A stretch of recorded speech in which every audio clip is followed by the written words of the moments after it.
Dokter Niko, Ya. belakangan tahu nggak sih dok yang lagi rame di kalangan anak-anak muda? Apaan tuh? Soal child free dok. Oke. Jadi kita tuh lagi banyak banget yang ngebahas pengen untuk child free. Entah yang belum nikah ataupun yang udah nikah, baru-baru nikah tuh kayak punya statement mau child free itu sebenarnya gimana sih dok kalau dari dokter pandangannya? Wah, gimana ya? Sebenarnya aku ada 2 pasien nih. Yang pertama pasiennya dia 1 bulan nikah, terus langsung cari aku untuk minta di steril. Yang satu udah setahun nikah, dia sebelumnya pakai IUD, minta dicabut dan minta steril. Jadi waktu itu dia datang, yang satu itu datang, aku sampai minta suaminya datang juga.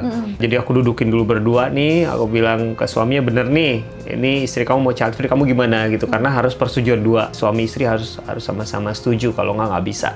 Terus ternyata mereka memang pengen child free. Jadi aku jelaskan bahwa child free itu ya berarti kalau sudah dipotong saluran telur itu nggak bisa dibuka lagi. Jadi sistemnya bukan diikat, terus nanti bisa dilepas ikatannya, nggak bisa.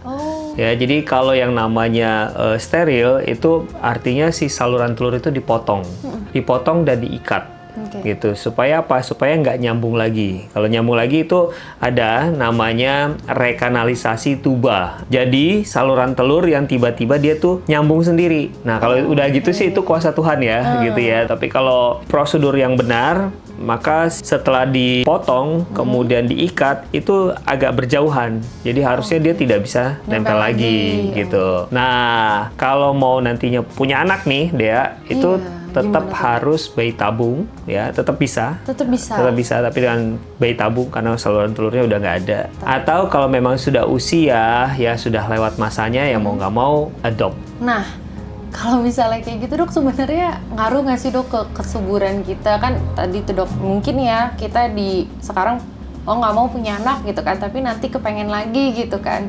Nah itu dengan nunda-nunda gitu bahaya nggak dok buat kesehatan rahim kita? Sebenarnya sih masalahnya bukan di kesuburannya ya. Kalau kesuburan kan itu faktornya banyak. Salah satunya usia. Jadi semakin meningkat usia, maka angka kesuburan akan semakin turun gitu ya. Tapi kalau tidak dilihat dari usia, memotong saluran telur itu tidak mempengaruhi kesuburan untuk nantinya IVF atau bayi tabung ya. Dia hanya membuat si sperma dan sel telur itu tidak bisa saling ketemu. Sehingga tidak bisa terbentuk embrio atau bakal janin. Kesuburan itu beda soal lagi. Bisa jadi ada autoimun pun bisa bikin infeksi dan lain sebagainya, juga bisa bikin kesuburan. Tapi selama itu tidak ada, usia masih muda gitu ya, masih ada sel telurnya, spermanya juga masih bagus, masih bisa dengan bayi tabung. Gitu. Nah kan tadi ada tuh dok yang pasien dokter baru nikah tapi langsung disteril. Itu gimana dok? Karena kan bahkan sekarang ada yang belum nikah tapi pengen udahlah steril aja kayak gitu. Iya. Pertimbangannya apa? Aku sempat nanya sih. Kamu pertimbangannya apa sih mau child free? Pertimbangannya satu. Kalau yang satu yang udah setahun dia bilang aku nggak suka anak kecil dok. Tapi itu aku nggak tahu ya. Ada beberapa orang yang memang nggak suka anak kecil tapi pada saat sudah lahir anak sendiri itu rasanya akan beda dengan menghadapi anak kecil lain. Ya.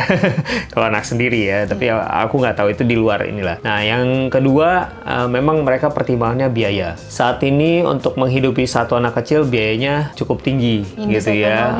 Iya, jadi karena mungkin masalah ekonomi juga berpengaruh terhadap mereka gitu ya. Dan mereka lebih memilih untuk child free, mereka lebih memilih untuk senang-senang berdua mungkin ya. Terus nanti kalaupun memang kepikiran suatu saat mau punya anak ya itu menurut mereka ya kita akan coba bayi tabung atau kita adopt aja dok. Gitu. Ada juga tuh dok yang aku baca ya di sosial media, ada juga yang trauma juga makanya belum siap sih. Jadi mungkin banyak juga tuh teman-teman yang belum siap gitu. Nah, aku juga masih ada takut-takut gitu kan dok, kalau mau punya anak tuh khawatirnya banyak gitu ya dok. Iya, khawatir nggak bisa ngegedeinnya, biayanya ya banyak sih memang. Tapi ya child free itu pilihan yang cukup berani aku bilang ya, cukup berani dan memang harus dipikirkan matang-matang ya, karena nggak bisa saluran telur itu kalau sudah dipotong dia nggak bisa lagi tuh kita sambung gitu ya.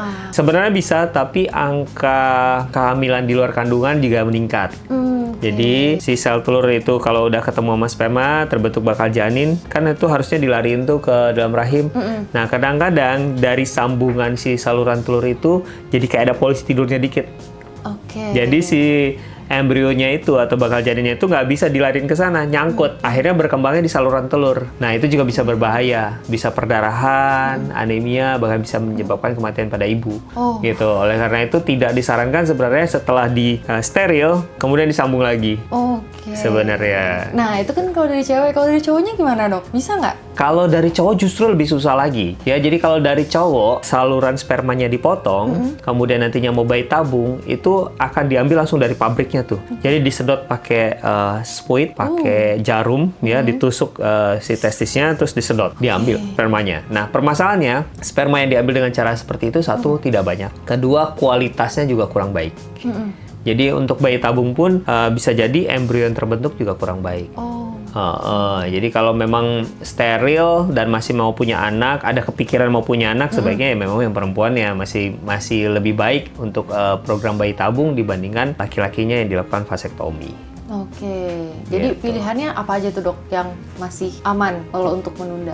Kalau untuk menunda sebenarnya paling oke sebenarnya saat ini dengan IUD ya. IUD itu intrauterine device ya, jadi kayak spiral kalau orang-orang taunya ya. Itu kalau begitu dicabut, kesuburan akan kembali dengan cepat. Asal selama penggunaan IUD itu tidak ada keputihan yang lama. Jadi kalau ada keputihan segera saja diobati. Tujuannya supaya infeksinya itu tidak naik ke atas. Kalau dia naik ke atas bisa nyebabin macam-macam tuh. Bisa jadi infeksi pada rahim, bisa jadi perlengketan pada saluran telur gitu. Tapi efektivitasnya tetap bagus. Efektivitas cukup bagus sih. Jadi untuk menahan kehamilan itu di bawah 1% kegagalannya untuk IUD. IUD juga ada dua ya, IUD yang non hormonal dan yang hormonal. Pilihnya yang non hormonal. Kalau segala sesuatu yang hormonal, baik suntik ataupun IUD yang hormonal ataupun minum obat ya yang hormonal, itu kadang-kadang juga bisa mempengaruhi kembalinya kesuburan. Kadang-kadang bisa 3 bulan sampai 1 tahun.